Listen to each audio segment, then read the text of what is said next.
ladies and gentlemen. My name is Lars Schall. I am an independent financial journalist from Germany.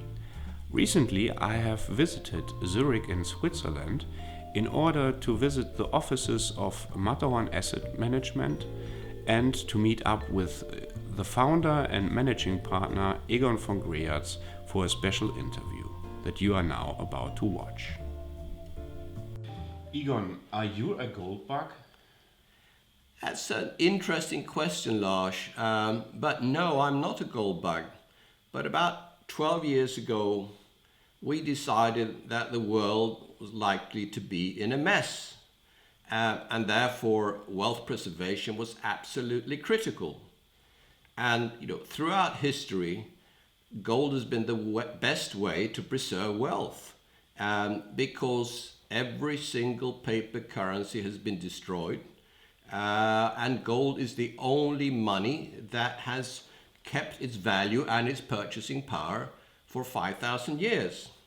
So for us, it was a very easy decision to say investors must buy an amount which is important in relation to their wealth of gold and keep it in physical gold and store it outside the banking system. Would you say there's a difference between the value of gold and the price of gold? The price of gold is determined by so many factors. Up until 1970, roughly, we had the gold pool, which then the central banks manipulated the gold price with physical gold. So they had a limited amount of gold to manipulate the market with. What's happened since the 1970s, when de Gaulle, of course, asked for payment of the US debts in gold, and this is when the gold standard was abandoned by the US in 1971 by Nixon. And since then, gradually, there has been a paper market introduced in gold, a paper market which is about 100 times bigger than the physical market. You look at COMEX, for example, the claims on the gold COMEX, the paper claims are 70 times bigger than their stock. So that means it is so important to hold physical, because at some point, the manipulation that's taking place in the paper market now, all those outstanding paper gold claims can never be fulfilled. There is not enough gold to deliver against these claims. And this, at some point in the next few years, we will have the most enormous squeeze in the gold market when paper gold will eventually go to zero, and the only real gold and the price of gold will be determined by the physical market. And this is, of course, what Jim Sinclair has been talking about for the last few years, and I totally agree with him on that. Why do you advise your clients not just to buy physical gold and silver, but also store it outside the banking system?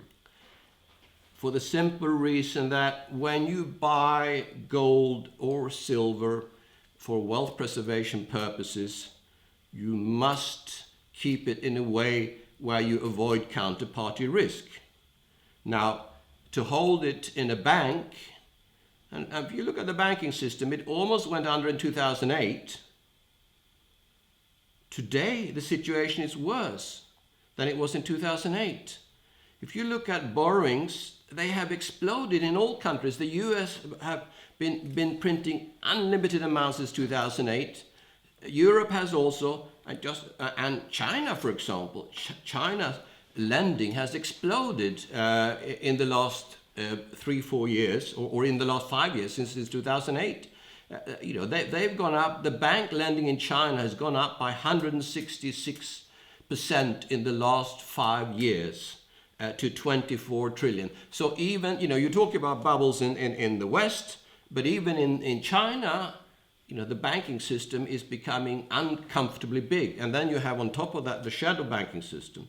So there is money printing everywhere, and that is why, and the banking system, none of the problems that arose or were there in 2008 have been solved. They've been just pushed aside.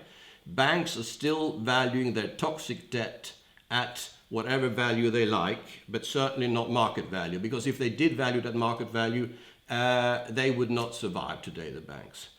On top of that, you have the 1.4 quadrillion derivatives, a lot of which is worthless, and that when we get a more severe crisis coming, which we will do, the derivatives will be a massive problem for the world. Is it wise to exit the financial system as much as one can? It's depending on the individual. People can't exit totally, but what I think is that everybody must have insurance to some extent that is outside the financial system. For some people that might mean 25, 50 or even 100% of their assets. For some it might only mean 5 or 10%, but I think it is extremely important to have this insurance totally outside any counterparty risk by holding it, as I said, in physical gold and possibly a bit of silver, and storing it in a place where only you have direct control over it. In the past, you have authored an essay called "The Dark Years Are Here." What brought you to the conclusion that the dark years are here? The last time we had the dark years or the dark ages was, of course, after the fall of the Roman Empire, around 500 AD. And then we had more than 500 years of downturn in Europe. Now, some cycles are bigger and some are smaller. My concern is that we are at the end of a major cycle now, a cycle that is of equal magnitude to the one that finished with the Roman Empire. And why are we at such a big cycle turning point? Well, because never ever in history have we had a situation when the whole world is bankrupt. The West is totally indebted to an extent that most countries, most governments are increasing debt at exponential rates every year, with US taking the lead, of course. So central banks' balance sheets are exploding and they're full of debt, toxic debt that will never be repaid. The Fed, for example, has treasuries and mortgage debt. Well, the treasuries, as we know, treasury debt is increasing every year, so that will never be repaid with today's money, even with the low interest rates that we have now. And the mortgage debt is a lot of that is not worth what is standing in the books. So that's the US. Then, and every single central bank is the same. And as I said before, same with the commercial banks. They have lots of toxic debt. So both governments and the private sector, commercial banks, worldwide are indebted to an extent that we had never seen in history before. And this is why the risks are greater than ever. And sadly, you get to a point when all this printed money, and remember, you cannot print yourself out of debt. By printing money, you increase the debt. Printed pieces of paper can never create wealth. So the money printing is not a solution. It's what the Americans call kicking the can down the road, just pushing the problem forward, hoping that somebody else will take care of it. So therefore, coming back to your question about the dark ages or the dark years are here. The likelihood of that is extremely high because we have an indebted world that has no solution to its debts. But printing money, as I just said, printing money is not the solution. So therefore, my worry is, and I think there's a high degree of probability that this will end very badly. As you know, the gold price is in a correction phase since the summer of 2011. Yeah. You always kept your confidence about the gold price and that it will be one day over. Are you getting nervous? No, I'm not nervous. We've been now heavily into gold for our investors since 2002. At that time, gold was $300. It's today just under $1,300. And I'm not the slightest bit nervous for the reasons that I have just outlined. Because gold doesn't go up. Gold maintains purchasing power whilst all currencies are in a race to the bottom. So all gold does is to reflect the printing of money and the destruction of paper money. And as I've just said, every single government is now printing unlimited amounts of money. And since we saw the peak in gold in August, September 2011,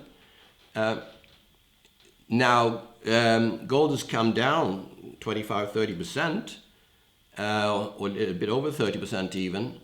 But in that time, every government, especially the US and Europe and China, has printed trillions and trillions amount of money and credit. Gold has not reflected that yet. There are, because of intervention, because of manipulation, because of the paper market still ruling the gold price. But I am absolutely convinced that gold will continue to reflect this destruction of paper money. The low in dollars of gold was in June this year, so far, 28th of June. I think that will be the low. Interestingly enough, all the up cycles have been about 21 to 22 months. This correction was longer than the previous ones and was also 21 months. I think it's over. We might get a slightly new low, but I expect all the problems in the world that I've outlined to start to materialize by affecting markets. Stock markets I expect to go down starting next year. Interest rates I see going up.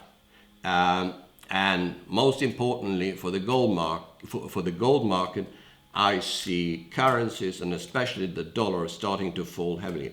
The dollar has already, you look at, we are in Switzerland here. You take, when I started working life here in Switzerland in the late 1960s, dollar Swiss franc was 4.30. $1 gave you $4.30, 4 Swiss francs 30. Today, for $1, you get 90 cents, Swiss cents. So, since 1970, roughly, the dollar is down 80% against the Swiss franc. How can, that's just the dollar, but all currencies, of course, are down against gold. So the dollar does not deserve to be the reserve currency of the world because there is no backing of any sort, gold backing or any other backing of the dollar. And the US is creating unlimited amounts of money and credit. So the dollar at some point will lose its role as reserve currency, and in my view, what will trigger the real rise of the gold price is a further fall of the dollar and a rapid fall of the dollar, and I think that will start in 2014. Given the policy of the Western central banks, would you say, ironically, that the central bankers are gold bugs in disguise? No. I think the central bankers, I don't think they have a clue about gold. The only thing they know is that gold reflects their idiotic policies in destroying paper money. And therefore, the central banks do not like seeing the gold price go up because that tells the world that their economy and the currency is run badly. So I wouldn't call that a gold bug, but I would call. I mean, they are aware of what gold reflects, but they don't understand that gold is an extremely important asset to hold for a country and for an individual to protect against what they're actually doing. Yeah. Let's turn to Asia. As you know, the Asian approach to gold is very different to the one of the Western central banks. What are your thoughts on this? They are so wise. I mean, we know the Indians have been saving in gold for thousands of years, mainly in jewelry. And actually, India has the best funded pension scheme in the world, maybe in competition with Norway, because every person in India owns some gold, and that's his fallback pension. So India, as I said, had been owning gold for a long, long time, and now in the last decade or so, China has been investing heavily into gold. So, and what we're seeing is now the West are doing all they can to depress the price of gold, and central banks are lending gold to the market, feeding the market with gold that either they have sold a major part of their gold or they have leased it to the market. Previously, when they leased to the market, all the gold stayed in London with the bullion banks. What's happened now is China is absorbing all the gold they can get hold of. So all that gold now that's been leased by a central bank, or a big part of it, is ending up in China. So China understands what's happening in the world. They understand how to protect their country and to also support their economy and their currency by increasing incessantly the amount of gold that they own, whilst the West is just reducing and selling off at what is today also bargain prices. So yes, the East will come out as winner of this gold race. There's no question about it. You are obviously very bullish for gold. How about silver?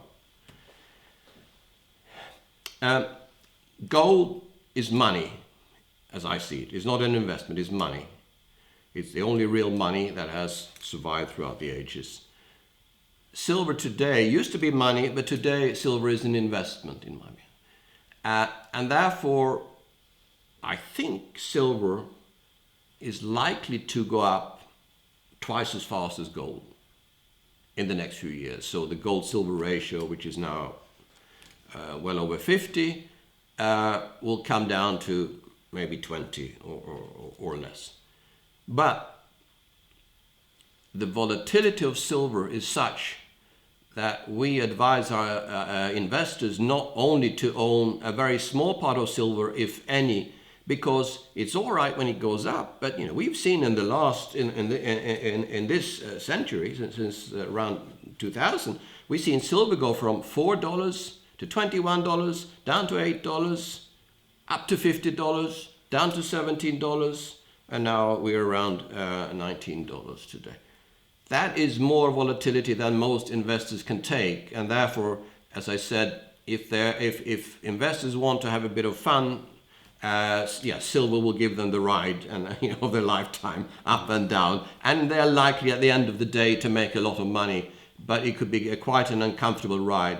Also in Europe, we have the problem that is VAT, value-added tax on silver, so it's not as practical to use as money as gold will be, and of course, it's a lot heavier.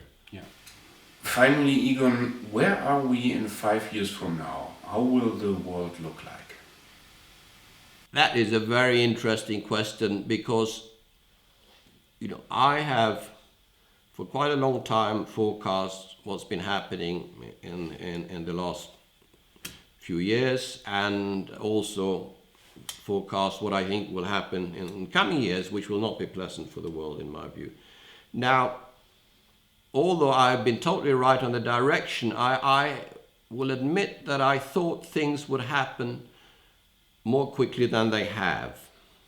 I underestimated central banks' ability to print money that people around the world accepted as real money, although it is actually worthless pieces of paper. But it suits everyone within the system, that things gone as they are, and therefore it has taken longer than I expected. But nevertheless, I think we're coming now to a point when, I can prove that in figures, that the return on the printed money is now negative. We had, during the last 100 years, for every debt created, there was a major increase in GDP. But what has happened in the last few years now, that the world's central banks are pushing on a string, which means that they're printing and printing, and it has no effect. So, and interest rates are already at zero, more or less, so they can't do anything with the interest rates. So I think we're getting to a point now when they have no more ammunition, and sadly, all these problems with the debt and with the falling currencies will unravel. And my scenario is still that because of the fall of the currencies going down to their intrinsic value, as Voltaire already said 200 years ago, all currencies reach their intrinsic value of zero. I think that's going to happen. They're already down in the last 100 years, 97 to 99% in real terms against gold. I think they will fall the remaining 1 to 3%. And that means the destruction of the currency system, and it means collapsing currencies means hyperinflation and unlimited money printing. So, and sadly, that will be linked to a depression in many countries, and social unrest. Social unrest, because we will have a lot of hungry people. We've seen it already in certain countries, and it will get a lot worse. And in Europe, of course, we have the problem now also with if you compare to the 30s, which you can't really, it's not the same period, but if you do, which was the last real major depression in Europe, that was in a period when populations in most countries were homogeneous. Now you have a much higher degree of immigrants in almost all European countries. That will add to the social unrest because minorities will be blamed by the majority. So yes, I think it could be pretty unpleasant. And then of course you will have governments changing all the time because the people will not like what they have, what they see, they're hungry, etc. They'll always throw out the ruling government, and you will have far left or far right government. So we will have a very unsettled period for possibly quite a long time. But remember, the world has been through this before. Life goes on. You do what you can. You do what you can with your finances to protect as much as you can. You do, you prepare your personal life, and then you just live your life and enjoy your life. Spend time with the ones that are important to you in life. So I am not a depressive person or a negative person, but I see that things are going to be very different for our children and our grandchildren than they've been for us. Okay, thank you very much. Thank you, Lars. Thank you. Ladies and gentlemen, this was the special interview that I have conducted with Egon von Greyerz, and on behalf of Matterhorn Asset Management in Zurich, Switzerland, I say thank you for watching.